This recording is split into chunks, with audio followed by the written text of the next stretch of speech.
tani jam e lumtur që shumë prej jush që jeni dedikuar Shqipen, që dikur unë ju kërkoja, tani më gjeni vetë, si që është zonja Etleva Gërbi Mançe, kënaqësi që erdhët, mësuese gjuhës shqipe në Köln, Gjermani. Mirë se erdhët. Mirë se u gjeta. Nga aeroporti direkt në Shqip. Faleminderit, po, direkt. Sot të mëngjes ju u zgjuat në Köln. U zgjuam në Köln, po, me vizerin, direkt. Gjë e mirë që linjat afërsia nuk është më si dikur, duke sikur jemi më afër, po, edhe... Jemi më afër dhe jemi më lirë, kjo është më e rëndësishme, se ndonjëherë je afër, po je shtrenjtë, dhe kjo është, duke pas shumë linja tani është më e lehtë. Dhe direkt nga aeroporti në aeroport, tani vonohesh më shumë nga rruga në Rinas Tiranë, se që vonohesh në ajër. I trafiku duhet mësohemi, në fakt, mbas 24 orëve, 48 orëve mësohemi dhe ne, por si fillim ishte mirë. Në fakt, si është tani, për shembull, unë kur vi nga jashtë, më ndodh kjo gjë që ose më ndodh diçka e tillë kur iki jashtë tani, për shembull, tasëm isha në Bari para disa kohësh edhe fillova të thosha, ky aeroporti i Barit kështu se ne jemi se nuk e di se më ka kap një marrëzie madhështisë, më duket vetë sikur jemi shumë mirë, sikur kemi ndryshuar, sikur vëmë me film, sikur të gjithë vinë këtu, domethënë se shoh një gjë që ka ndryshuar në aeroport, në turizëm, edhe më ka hyrë vetja në qef, si më thënë, për Shqipërinë, nuk e di. E ndjeni u një lloj ka diçka këtu që është rregulluar dhe na vjen mirë të gjithë dhe ju andej edhe ne këtej që kjo është e vërtet. Nuk është se e ndjejmë vetëm ne, si shqiptar që vim 2-3 herë në vit ose 3-4 herë në vit, por këtë e ndjejnë edhe gjermanët, që dëgjoj dhe nga kolegët, që dëgjojmë atje që kanë ardhur ose do vinë, neve së shpejti do vi prapë, do vi dhe një udhëtim me kolegët e mia këtu, kështu që ja, është hapur, është bërë, domethënë Shqipëria ose Albania për ata nuk është më ai vendi egzotik ku nuk e ka vizituar njëri, po ti kudo që të shkosh gjen dikë që ka qenë. Ose do vej, ose do shko, ose do vi përsëri këtu. Tani të gjitha ju mësuesve të shqipes ju shkëlqejnë syt. Kjo është diçka që unë e kam vënë re. Ja, ju përfshir, nuk besoj se jeni me grip, kështu që shkëlqimi. E kaluan fazën e gripit në Gjermani. Që të je pasioni për Shqipen që është i pazëvendësueshëm. Domethënë Shqipja ka një sekret që e din vetëm ata që e duan fort edhe ja u transmetojnë të tjerëve. Kjo është shumë e vërtet.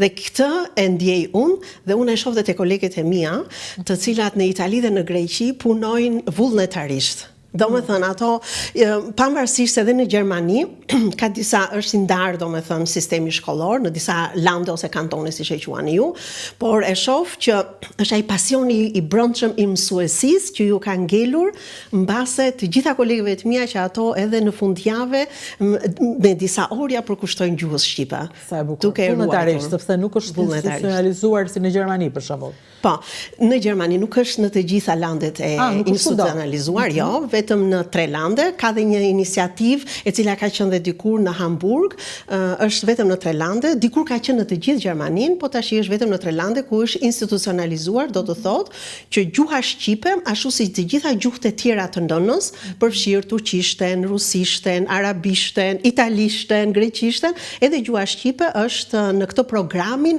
e ministrive të arsimit të këtyre landeve. Që mësuesit, domethënë, paguhen prej shtetit gjerman. Po, mësuesit paguhen për të dhënë gjuhën, kualifikohen. A dhe kualifikohen. Po, domethënë kualifikohen, ka një sistem të tërë i cili është ka ardhur, po flas vetëm pak shkurt për një historik. Unë jap në mësim në një shkollë që është hapur para 50 vjetëve. Ne si vjet festojmë 50 vjetorin. Atëherë ishin të parët emigrantët ekonomik që ishin nga ish Jugosllavia, po flas për shqiptarët që erdhën dhe nuk e haroj Bacën, Shaqirin, i cili e ka hapur atëherë, drejtori i shkollës i trokiti në derë dhe i tha, çfarë gjuhë flisni me fëmijët juve?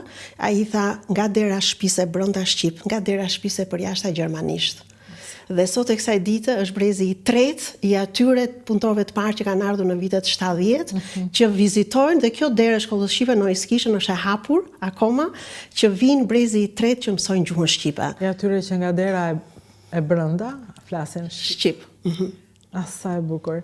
Ndërkohë, kjo shkollë nuk është shkollë shqipe, është shkollë Jo, nuk është shkollë shqipe, është e organizuar në mënyrë të tillë në për të gjitha shkollat e institucionet që kam mësim, që shkojnë nxënës dhe vizitojnë nxënësit, që nga klasa e parë dhe deri në klasën e 10, po sidomos në klasën e parë dhe në klasën e 5 ku nxënësit ndrojnë shkollën, ju rekomandohet dhe ju vihet përpara një regjistrim, një fletë regjistrimi për të regjistruar në gjuhën e nënës ose të preardhjes siç quhet ajo. Gjuha e nënës ka qenë para 30 vjetëve, nuk thuhet më gjuha e nënës, tash thuhet gjuha e preardhjes. Ju vihet përpara, megjithëse dua të them që vitet e fundit kanë ardhur shumë shqiptar dhe gjendja ka ndryshuar, jo më si dikur që nuk kishin interes për gjuhën, po më vjen shumë mirë që pyesi në çdo qytet dhe në çdo shkollë që ku ka shkollë shqipe.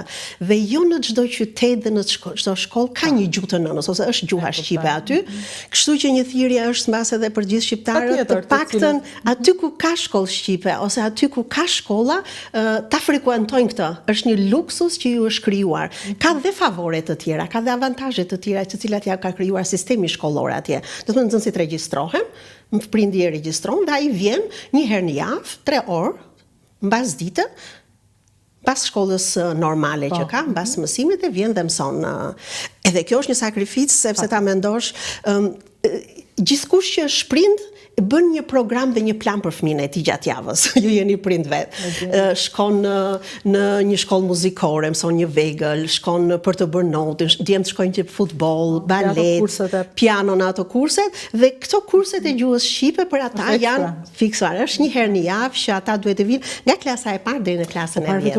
Për shembull, ju flisni, unë këtë mendoj që edhe ne flasim për kurset në shtëpi, kemi edhe këtë parafitro që thuhet fëmijës të futesh edhe kurse shqipes, edhe e duan këtë gjë, nuk ju duket e tepërt është një botë që studiohet shqipja, çfarë ndodh domethënë? E do fëmia, e do prindi, kush e kërkon?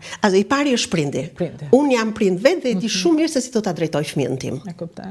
Unë vetë fëmijën tim e kam çuar ke një kolegu im që ka mësuar gjuhën shqipe, megjithëse isha mësuese nga profesioni, atëherë nuk jam mësuar, po i thash shkoj atje në shkollë, sepse nuk është vetëm mësimi i gjuhës shqipe, dhe jeta sociale shoqërore. Po sepse je i rrethuar nga shqiptarë të cilët të tregojnë që ne flasim shqip, që këtë të bën shqipja, që socializohemi, që njihemi, që pëlqehemi. Fiks fare, kështu është. Në fillim është domethënë ajo kërkesa e prindërve, të cilët thonë, "Ok, unë do ta sjell, unë dua që ta mësoj."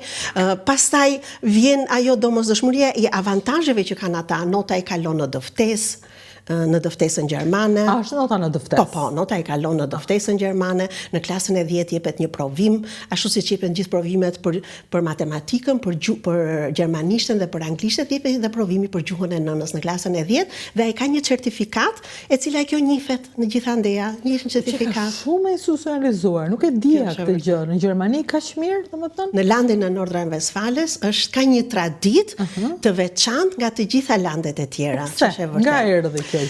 Nuk e di, mbase kjo dikur ka ndodhur dhe ka qenë në të gjithë Gjermaninë. Pastaj Gjermania ja u la landeve këtë përsipër dhe landi i Nordrhein-Westfales nuk e ka hequr dorën. Mbase nuk ka hequr dorën nga kjo procedurë. Mbase nga që aty jetojnë ose ka familje që ka me preardhje të huaj, domethënë në Köln, një në çdo 3 familje ka një preardhje të huaj. Kështu që ata duan. Kështu që ata e duan. Se ndodh në Shqipë, ndodh në gjuhë të tjera. Po, un kam nëna tash që thonë dhe i sjellin fëmijët në shkollën shqipe, thotë un kam qenë vetë, kështu që nuk e njoh ndryshe, unë kështu e njoh, përderisa unë kam qenë vetë në shkollën. Ka 50 vjeçare, domethënë ka. Pikërisht. Po, janë shtuar shqiptarët që janë në Gjermani tashmë? Janë shtuar. Nga Shqipëria, jo vetëm nga Shqipëria, dhe është gjë shumë e bukur që edhe nga Shqipëria, se dikur ka qenë numri shumë i vogël. Djali mund të ketë qenë atje i vetëm që ka vajtur nga Shqipëria në një shkollë shqipe, tash janë shtuar dhe kanë interes dhe unë e shoh edhe prindrit. Kam edhe nga ata prindër që kanë ardhur nga Italia ose nga Greqia, që vinë, kam një nxënëse, Rejnë që është në klasë të 5 dhe ajo vjen 2 orë në shkollën shqipe dhe 2 orët e dyta shkon ke kolegja ime e italishtës. Sa e bukur, sepse ka dhe atë gjuhë të vetën, ajo aty është. Pikërisht, edhe ata prindërit tanë nuk duam që ta humbin. Ajo nëna tha, unë do flas me Erenën vetëm shqip, tha, dhe babai do flasi italisht. Dhe kolegja ime më tha, ajo është shumë e mirë në italisht, tha, se vjen nga Italia. Dhe ishte shumë e mirë dhe kjo është një gjë shumë e mirë. Sot ne jetojmë në një botë të hapur dhe shumë gjuhësia shumë e rëndësishme, kështu që nuk duhet të jetë një handicap, një pengesë për fëmijët, sepse ata mësojnë gjuhën e nënës, por duhet të jetë një favor, një avantazh.